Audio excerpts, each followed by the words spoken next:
Friends, mission GS academy में आपका स्वागत है।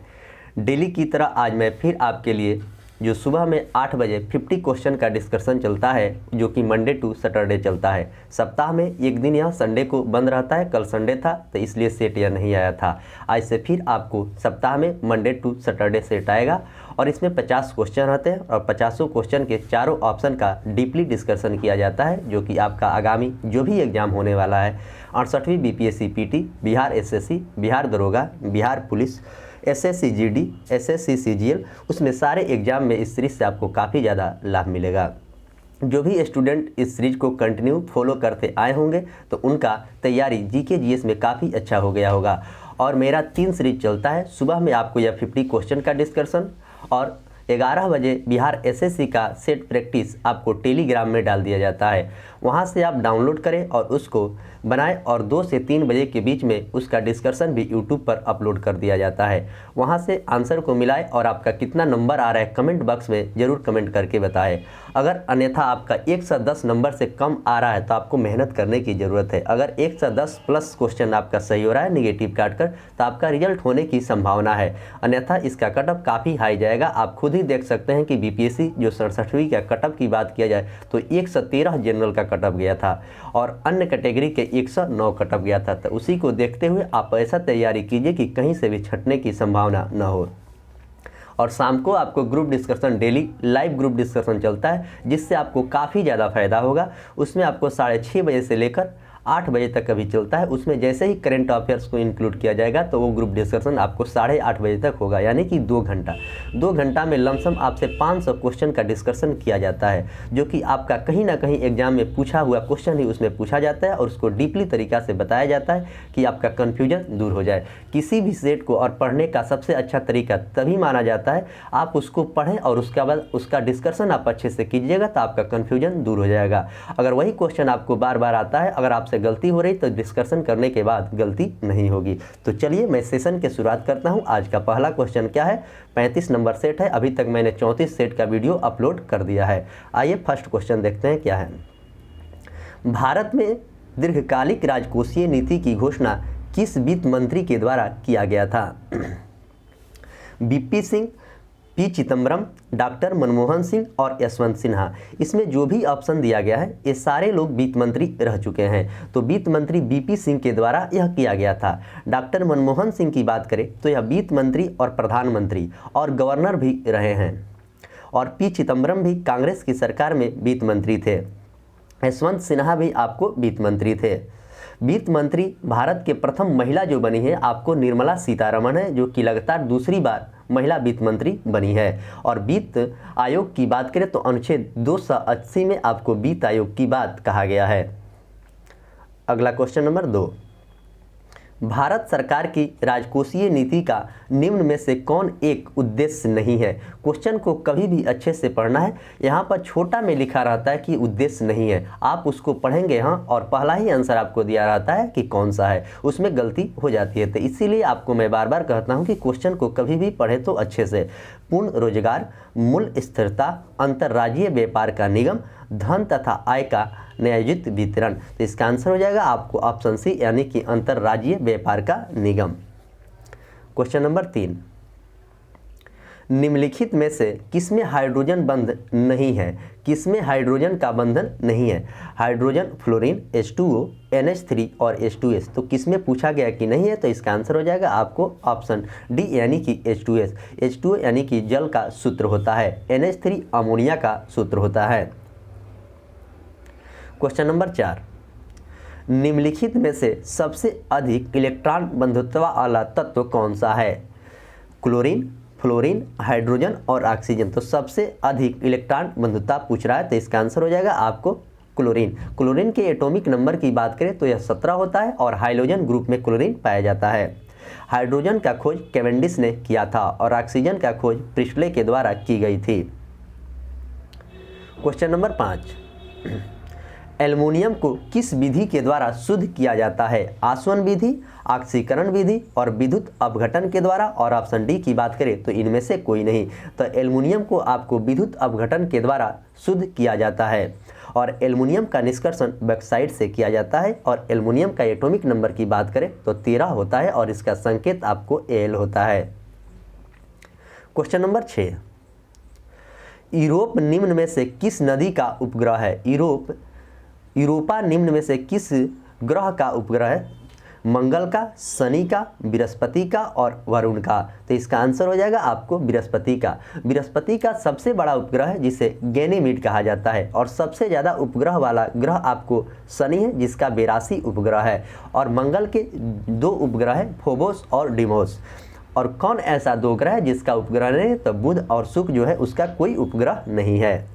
क्वेश्चन नंबर 7, शरद विषु स्थिति कब होती है? 21 मार्च को, 22 दिसंबर को, 22 अक्टूबर को और 23 सितंबर को। तो इसका आंसर हो जाएगा आपको ऑप्शन डी यानी कि 23 सितंबर को होता है। क्वेश्चन नंबर 8, म्याना ज्वालामुखी कहाँ पर स्थित है? म्याना ज्वालामुखी इक्वाडोर में, म्यांमार में, फिलीपींस में और इटली में। तो यह आपको फिलीपींस में, फिलीपींस की राजधानी मनीला है। क्वेश्चन नंबर 9,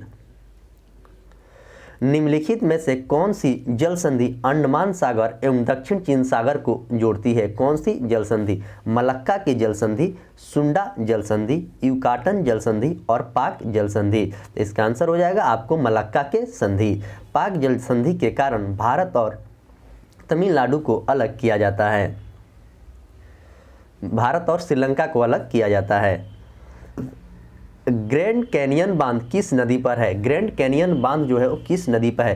कोलोराडो नदी पर, जाम्बेजी नदी पर, नील नदी पर, सेंट लॉरेंस नदी पर। इसका आंसर हो जाएगा आपको कोलोराडो नदी पर है। नील नदी की बात करें तो विश्व की सबसे लंबी नदी है जो कि नील है, जो कि विक्टोरिया झील से निकलता है और इसकी लंबाई 66 से 90 किलोमीटर होता है। क्वेश्चन नंबर 11, भारतीय मानक समय रेखा निम्नलिखित में से किस राज्य से होकर नहीं गुजरती है? तो यह भारत के 5 राज्यों से होकर गुजरती है। सबसे पहले आपको यह याद होना चाहिए। यहाँ पर आपसे क्वेश्चन में पूछा गया कि किस राज्य से होकर गुजरती है, तो उड़ीसा, झारखंड और तेलंगाना। तो कौन कौन से राज्य से होकर गुजरती है? तो आपको उड़ीसा और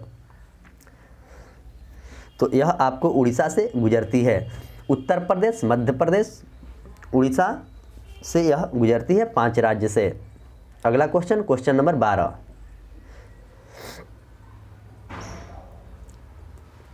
भारतीय मुख्य भूमि का सबसे दक्षिणतम बिंदु कौन सा है? Indira point, Cape Comorin, Indira col और ऑप्शन डी इनमें से कोई नहीं। तो इसका आंसर हो जाएगा आपको ऑप्शन बी यानी कि केप कोमोरिन भारतीय मुख्य भूमि का सबसे दक्षिणतम बिंदु है। क्वेश्चन नंबर 13, मुल्लिंग दारा किस राज्य या केंद्र शासित प्रदेश में है? यह क्वेश्चन आपको बिहार दरोगा का एग्जाम जो 2213 का हुआ था उसमें यह क्वेश्चन को पूछा गया था। सिक्किम, मणिपुर, उत्तराखंड और लद्दाख। तब मुलिंग दर्रा कहाँ पर है यह बात पूछा गया। तो इसका आंसर हो जाएगा आपको ऑप्शन सी यानी कि उत्तराखंड में मुलिंग दर्रा है। जयलापला दर्रा आपको सिक्किम में है। क्वेश्चन नंबर 14, संकटपन जीव समुद्री गाय कहाँ पर पाई जाती है? सुंदरवन में, मन्नार की खाड़ी में, खंबात की खाड़ी में, चंदन वन प्राणी अभ्यारण्य में। तो यह आपको पाया जाता है मन्नार की खाड़ी में। क्वेश्चन नंबर 15, निमाड़ी निम्न में से किसकी नस्ल है? निमाड़ी जो है निम्नलिखित में से किसका नस्ल है? तो गाय की, भेड़ की, भैंस की और बकरी की। तो इसका आंसर हो जाएगा आपको गाय की। और साहिवाल भी गाय के है, मुर्रा आपको भैंस का है, बर्बरी आपको बकरी का है। क्वेश्चन नंबर 16, निम्नलिखित में से किस लौह अयस्क में लोहे का अंश सर्वाधिक होता है? हेमेटाइट में, सीडेराइट में, मैग्नेटाइट में और लिम्नोनाइट में। तो यहाँ पर क्वेश्चन में पूछा गया किसमें अंश सर्वाधिक होता है? तो मैग्नेटाइट में सबसे ज़्यादा होता है और लोहा का निष्कर्षण आपको हेमेटाइट से किया जाता है। क्वेश्चन नंबर 17, परमाणु क्रमांक 20 वाले परमाणु इलेक्ट्रॉन विन्यास क्या होगा? तो यानी कि कैल्शियम का एटॉमिक नंबर 20 होता है, उसका इलेक्ट्रॉनिक विन्यास पूछा गया तो इसका 2882 होगा यानी कि ऑप्शन बी इसका करेक्ट आंसर है। क्वेश्चन नंबर 18, वाहन में साइड मिरर के रूप में निम्नलिखित में से किस दर्पण का प्रयोग किया जाता है? समतल दर्पण का, उत्तल दर्पण का, अवतल दर्पण का, और ऑप्शन डी की बात करें तो ए और बी दोनों का। तो इसका आंसर हो जाएगा आपको ऑप्शन बी, यानी कि उत्तल दर्पण का प्रयोग किया जाता है साइड मिरर के उपयोग में। अवतल दर्पण की बात करें तो कान, नाक, आंख के लिए अवतल दर्पण का प्रयोग किया जाता है। क्वेश्चन नंबर 19, निम्नलिखित में से कौन विद्युत चुंबकीय तरंग है? प्राश्रव्य तरंग, बीटा किरण, कैथोड किरण और एक्सरे तरंग। तो विद्युत चुंबकीय तरंग की बात पूछा है तो इसका आंसर हो जाएगा आपको एक्सरे तरंग है। एक्सरे का खोज रोएंटगेन ने किया था। क्वेश्चन नंबर 20, दृश्य किरण की खोज किस वैज्ञानिक ने किया था? मार्कोनी ने, हर्शेल ने, न्यूटन ने और रिक्टर ने। तो दृश्य किरण का खोज आपको न्यूटन के द्वारा किया गया था। दीर्घ रेडियो का खोज मार्कोनी ने किया था और अवरक्त किरण का खोज हर्शेल ने किया था और पाराबैंगनी किरण की खोज रिक्टर के द्वारा किया गया था। आइए अगला क्वेश्चन, क्वेश्चन नंबर 21, संविधान के अनुच्छेद 1 के अंतर्गत यूनियन ऑफ स्टेट निम्न में से कौन सा सम्मिलित है? केवल राज्य, केंद्र शासित प्रदेश, राज्य और केंद्र शासित प्रदेश, संपूर्ण भारतीय का क्षेत्र। तो इसका आंसर हो जाएगा केवल राज्य। संविधान के जो अनुच्छेद 1 है उसके अंतर्गत यूनियन ऑफ स्टेट आपको केवल राज्य का संबंधित है। क्वेश्चन नंबर 22, 1923 में झंडा सत्याग्रह या ध्वज सत्याग्रह किस शहर में आयोजित किया गया था? 1923 में नागपुर में, अहमदाबाद में, बम्बे में और कोलकाता में। तो यह किया गया था आपको नागपुर में 1923 में। क्वेश्चन नंबर 23,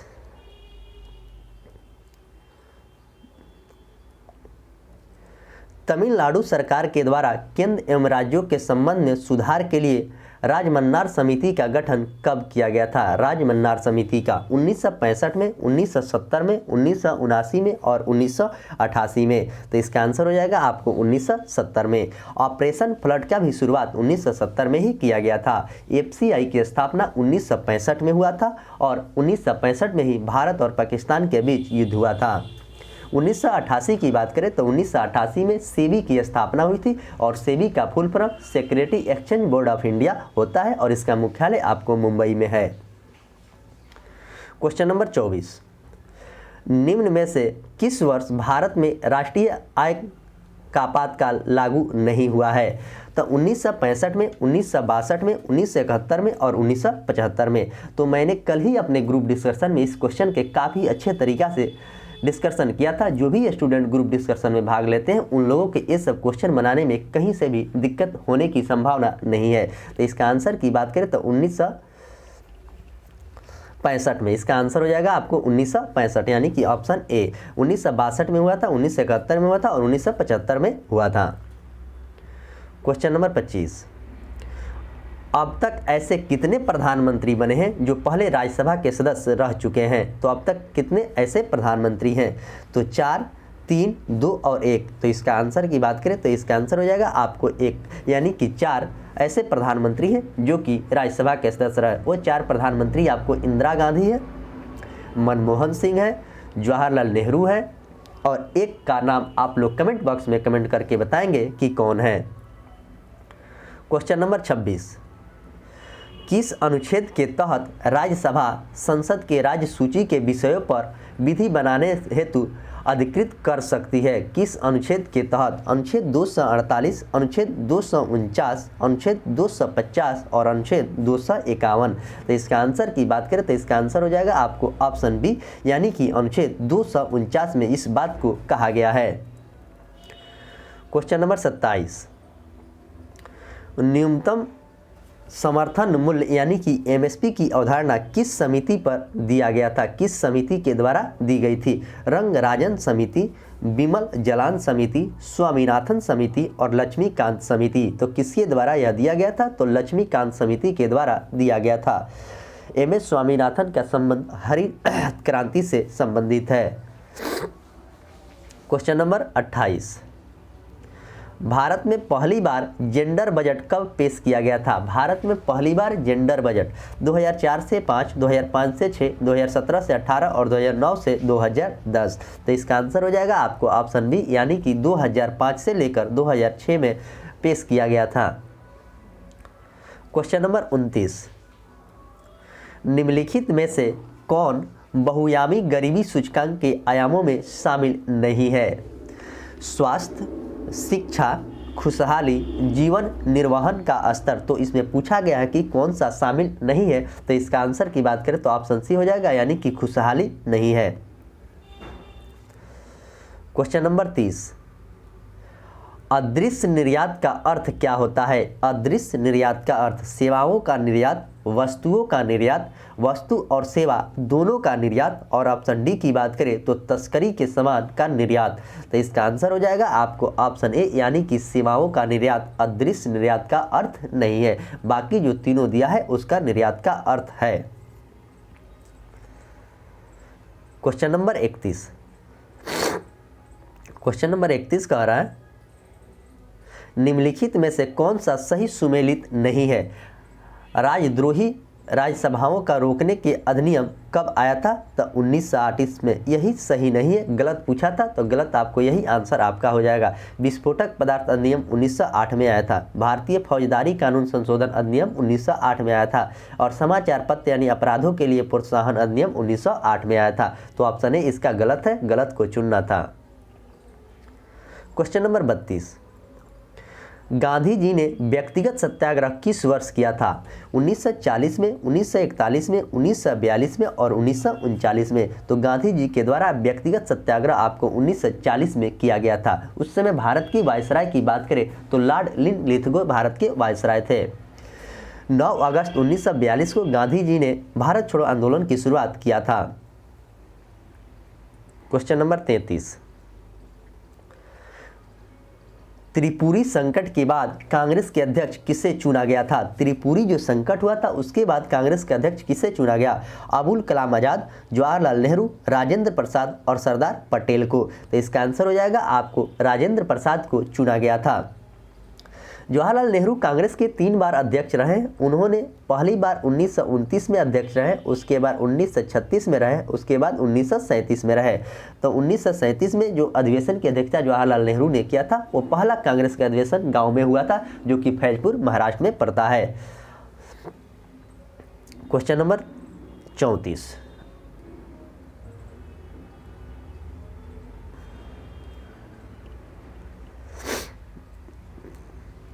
ह्यूएन की भारत यात्रा के समय सूती कपड़ों का उत्पादन का प्रसिद्ध नगर कौन था? ह्यूएन के वाराणसी, मथुरा, पाटलिपुत्र और गया। तो कौन था, यह क्वेश्चन पूछा गया। तो इसका आंसर हो जाएगा आपको बनारसी था। बहुत लोग इसका आंसर मथुरा मार सकते हैं, लेकिन आप इसे अच्छे से याद रख लेंगे कि वह बनारसी था। क्वेश्चन नंबर 35, कथा सस्ती सागर के रचयिता कौन थे? सोमदेव, क्षेमेंद्र, कामदक और शूद्रक। कथा सरिता सागर के रचयिता कौन थे, यह बात पूछा गया। तो इसका आंसर हो जाएगा आपको ऑप्शन ए, यानी कि सोमदेव। मृच्छकटिकम का लेखक शूद्रक था।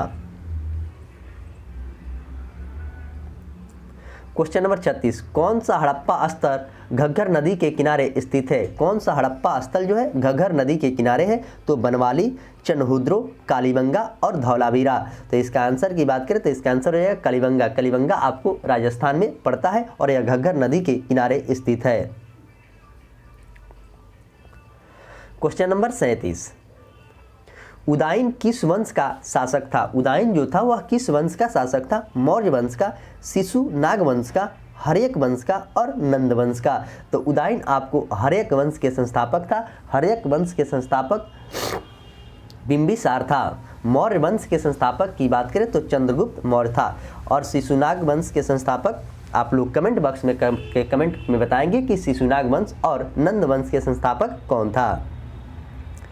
क्वेश्चन नंबर 38, कुतुबुद्दीन ऐबक की राजधानी कहाँ थी? जब गुलाम वंश की स्थापना 1206 से लेकर 1290 तक गुलाम वंश चला था, उस समय कुतुबुद्दीन ऐबक जो गुलाम वंश की राजधानी कहाँ थी?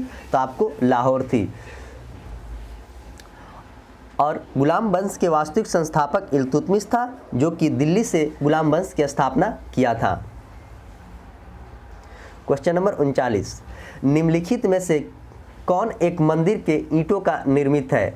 निम्नलिखित में से कौन एक मंदिर ईंटों से निर्मित है? तो भीतरगांव का मंदिर, तिगावा का मंदिर, सांची का मंदिर और देवगढ़ का मंदिर। इसका आंसर हो जाएगा आपको ऑप्शन ए यानी कि भीतरगांवा का मंदिर, जो कि ईंटों द्वारा निर्मित है।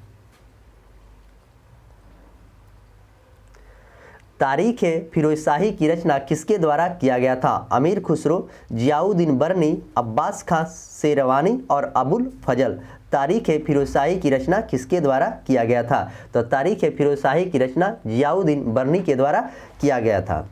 अमीर खुसरो को तोताए हिंद के नाम से जाना जाता है और हिंदी के खड़ी बोली अमीर खुसरो से संबंधित है। क्वेश्चन नंबर 41, सांप्रदायिक पंचाट की घोषणा किस वर्ष किया गया था? सांप्रदायिक पंचाट की घोषणा 1928 में, 1924 में, 1932 में और 1936 में। तो सांप्रदायिक पंचाट के घोषणा आपको मैकडोनाल्ड के द्वारा 1932 में किया गया था। साइमन कमीशन 1928 में भारत आया था। 1924 की बात करें तो 1924 में कांग्रेस के अध्यक्ष महात्मा गांधी, जो कि कर्नाटक के बेलगांव के अधिवेशन की अध्यक्षता किया था। और 1936 की बात करें तो 1936 में जवाहरलाल नेहरू कांग्रेस के अध्यक्ष बने थे। क्वेश्चन नंबर 42, पालखेड़ा का युद्ध कब हुआ था? सॉरी, खेड़ा का युद्ध है, पालखेड़ा नहीं, खेड़ा का युद्ध 1705 में, 1707 में, 1724 में और 1728 में। तो इसका आंसर हो जाएगा आपको ऑप्शन बी यानी कि खेड़ा का युद्ध आपको 1707 में हुआ था।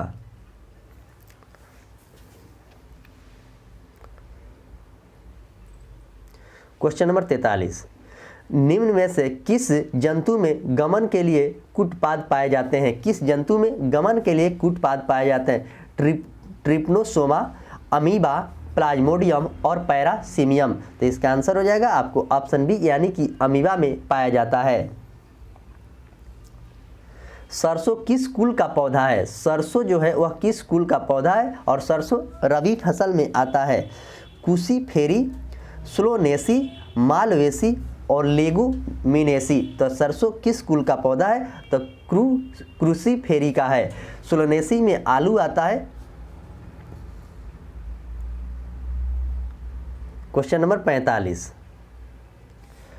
क्वेश्चन नंबर 45 कह रहा है, श्वसन के दौरान निम्नलिखित में से किसका विघटन नहीं होता है? श्वसन के दौरान निम्नलिखित में से किसका विघटन नहीं होता है? तो वसा का, प्रोटीन का, कार्बोहाइड्रेट का और विटामिन का।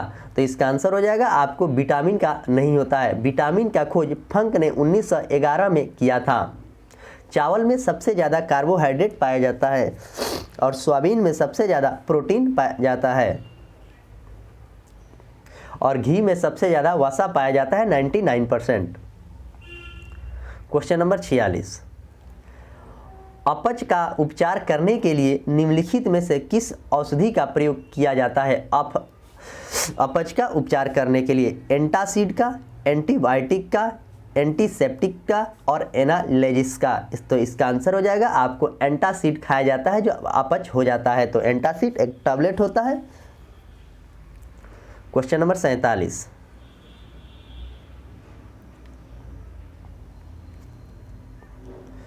निम्नलिखित में से कौन सा वायु प्रदूषण का मॉनिटर कहा जाता है? किसे वायु प्रदूषण का मॉनिटर कहा जाता है? तो शैवाल को, बैक्टीरिया को, लाइकेन को और कवक को। तो इसका आंसर हो जाएगा आपको ऑप्शन सी यानी कि लाइकेन को कहा जाता है। कवक के अध्ययन को माइकोलॉजी कहा जाता है और शैवालों के अध्ययन को फाइकोलॉजी कहा जाता है। क्वेश्चन नंबर 48,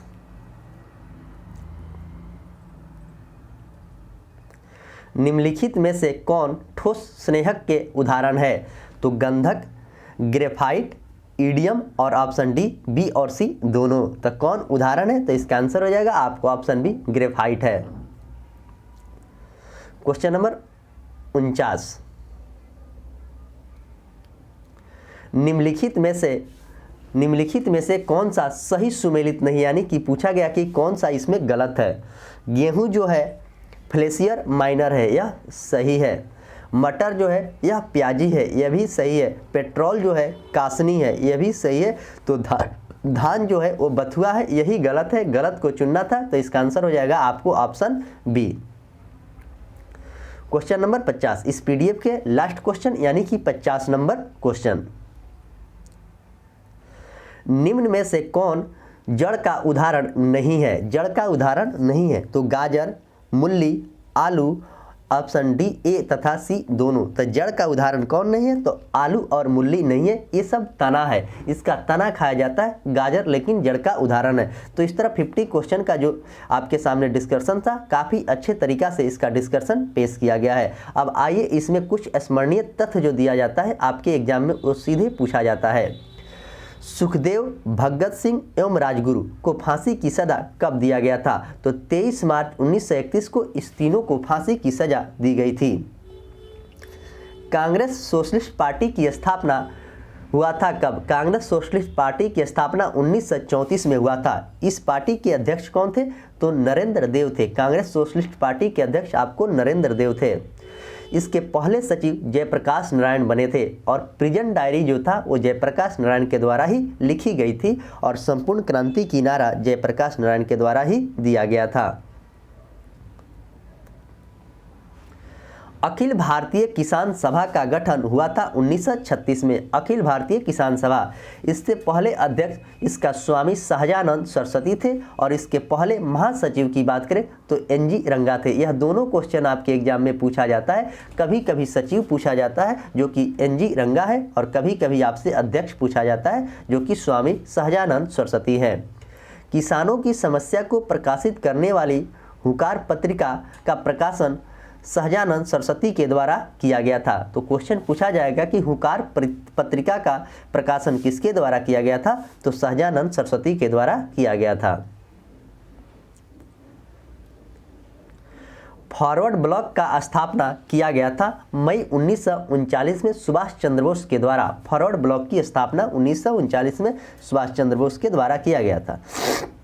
जलियांवाला बाग हत्याकांड के आरोपी जनरल डायर की हत्या की गई थी उधम सिंह लंदन में किया था और जलियांवाला बाग हत्याकांड 13 अप्रैल 1919 को हुआ था। उस समय भारत के वायसराय लॉर्ड चेम्सफोर्ड थे और जलियांवाला बाग हत्याकांड आपको अमृतसर में हुई थी। व्यक्तिगत सत्याग्रह के आंदोलन की शुरुआत कब हुआ था? व्यक्तिगत सत्याग्रह आंदोलन की शुरुआत आपको 17 अक्टूबर 1940 में हुआ था। इस सत्याग्रह की शुरुआत महात्मा गांधी ने किया था। व्यक्तिगत सत्याग्रह की शुरुआत महात्मा गांधी ने किया था। इस आंदोलन के प्रथम सत्याग्रही आपको विनोबा भावे थे। ये भी क्वेश्चन आपके एग्जाम में पूछा जाता है। इसमें 3 सत्याग्रही थे, प्रथम, दूसरा और तीसरा। तो प्रथम आपको कौन थे? तो प्रथम आपको विनोबा भावे थे और दूसरा पूछेगा तो आपको जवाहरलाल नेहरू थे।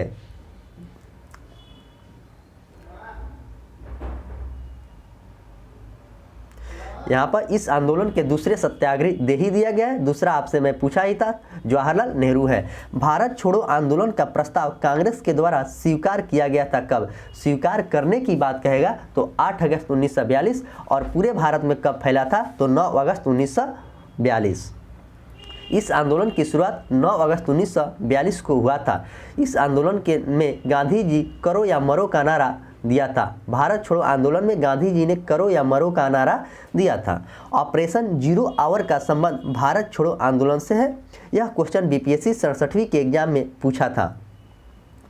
इस आंदोलन के दौरान महात्मा गांधी को गिरफ्तार कर आगा खां पैलेस में रखा गया था। क्वेश्चन पूछेगा कि महात्मा गांधी को आगा खां पैलेस में किस आंदोलन के तहत गिरफ्तार किया गया था? तो आपको भारत छोड़ो आंदोलन। जबकि जवाहरलाल नेहरू को अल्मोड़ा जेल में रखा गया था। इसी आंदोलन के दौरान सी राजगोपालाचारी को वेल्ट आउट नामक पैम्पलेट जारी किया था। वेल्ट आउट पैम्पलेट जारी किसने किया था? तो सी राजगोपालाचारी। आज़ाद हिंद फौज का गठन कब किया गया था? आज़ाद हिंद दस्ता यानी फौज की गठन कब किया गया था? तो 1942 में। इसका संबंध भारत छोड़ो आंदोलन से संबंधित है। सुभाष चंद्र बोस ने फ्री इंडिया सेंटर का गठन किया था जर्मनी में। Subhash Chandra Bose free India centre का गठन कहाँ किया था? तो जर्मनी में किया था। सुभाष चंद्र बोस ने स्वतंत्र भारत की अस्थायी सरकार का गठन किया था सिंगापुर में। सुभाष चंद्र बोस ने स्वतंत्र भारत की अस्थायी सरकार का गठन कहाँ पे किया था? तो सिंगापुर में किया था। मुस्लिम लीग ने कैबिनेट मिशन योजना को स्वीकार किया था कब? मुस्लिम लीग ने कैबिनेट मिशन योजना की शुरुआत 1946 में किया था। और मुस्लिम लीग की स्थापना की बात करें तो 1906 में आगा खां और सलीमुल्लाह के द्वारा की गई थी। उस समय भारत के वायसराय लॉर्ड मिंटो थे। कांग्रेस पार्टी ने कैबिनेट मिशन योजना को स्वीकार किया था कब? कांग्रेस पार्टी के अगर पूछेगा तो 25 जून 1946 को कैबिनेट मिशन योजना की स्वीकार किया था। कैबिनेट मिशन योजना स्वीकार करने के बाद संविधान सभा के निर्माण हेतु चुनाव कराए गए थे कब? तो चुनाव कराए गए थे आपको जुलाई 1946 में। संविधान सभा का पहला बैठक कब हुआ था? तो संविधान सभा का पहला बैठक आपको 9 दिसंबर 1946 को हुआ था। उसमें अस्थायी अध्यक्ष के रूप में सच्चिदानंद सिन्हा को चुना गया, जो कि सबसे बुजुर्ग व्यक्ति थे। और संविधान सभा का जो दूसरा बैठक हुआ था 11 दिसंबर 1946 को, जिसमें अस्थायी अध्यक्ष डॉक्टर राजेंद्र प्रसाद को चुना गया था संविधान सभा के अस्थायी अध्यक्ष। मुस्लिम लीग ने प्रत्यक्ष कार्रवाई दिवस कब मनाता है? तो मुस्लिम लीग ने प्रत्यक्ष कार्रवाई दिवस मनाता है 16 अगस्त 1946 को। भारत विभाजन हेतु माउंटबेटन योजना को प्रकाशित हुआ था 3 जून 1947। क्वेश्चन पूछेगा कि माउंटबेटन योजना कब प्रकाशित हुआ था? तो 3 जून 1947। जवाहरलाल नेहरू के नेतृत्व में अंतरिम सरकार का गठन कब हुआ था? ये भी क्वेश्चन आपके एग्जाम में बहुत बार पूछा गया है डेट के साथ। जवाहरलाल नेहरू के नेतृत्व में अंतरिम सरकार का गठन 2 सितंबर 1946 को हुआ था। मुस्लिम लीग के कितने सदस्य अंतरिम सरकार में शामिल हुए थे? तो मुस्लिम लीग से आपको 5 सदस्य शामिल हुए थे। ये भी क्वेश्चन पूछा जा चुका है। हरिजन सेवक संघ के अध्यक्ष कौन थे? हरिजन सेवक संघ के अध्यक्ष कौन थे? तो घनश्याम दास बिरला थे हरिजन सेवक संघ के अध्यक्ष। मुस्लिम लीग ने मुक्ति दिवस कब मनाता है? तो मुस्लिम लीग ने मुक्ति दिवस 22 सितंबर 1939 को मनाता है। खिलाफत आंदोलन की शुरुआत किया था किसने? खिलाफत आंदोलन की शुरुआत आपको अली बंधु ने किया था। खिलाफत आंदोलन का शुरुआत अली बंधु के द्वारा किया गया था। बांटो और छोड़ो का नारा किसने दिया था? बांटो और छोड़ो का नारा किसने दिया था? तो कराची अधिवेशन 1943 में इसको दिया गया था। तो इस तरह स्मरणीय तथ्य भी दिया गया था, उसका काफ़ी किफ़ायती तरीका से आपके सामने डिस्कशन किया गया, जो भी इसमें स्मरणीय तथ्य दिया गया आपके एग्जाम में डायरेक्ट क्वेश्चन ही पूछा जाता है। और ये सब आपको याद होना चाहिए, आप एग्जाम में अच्छे करके जरूर आएंगे। तो मैं आशा करता हूं कि जो भी बात आपको बताया जाता है वो सारे बात को आप फॉलो करते होंगे और तीनों सीरीज में आप जरूर पार्टिसिपेट हों। नए लोग जो भी हैं चैनल को सब्सक्राइब करें, लाइक करें और अपने दोस्तों में ज़्यादा से ज़्यादा शेयर करने की प्रयास करें। और टेलीग्राम का लिंक वीडियो के डिस्क्रिप्शन में डाल दिया जाता है, वहाँ से टेलीग्राम भी आप ज्वाइन कर सकते हैं। तो चलिए मैं इसी के साथ सेशन के समाप्त करता हूँ। मिलेंगे शाम में ग्रुप डिस्कशन लाइव में, तब तक के लिए धन्यवाद।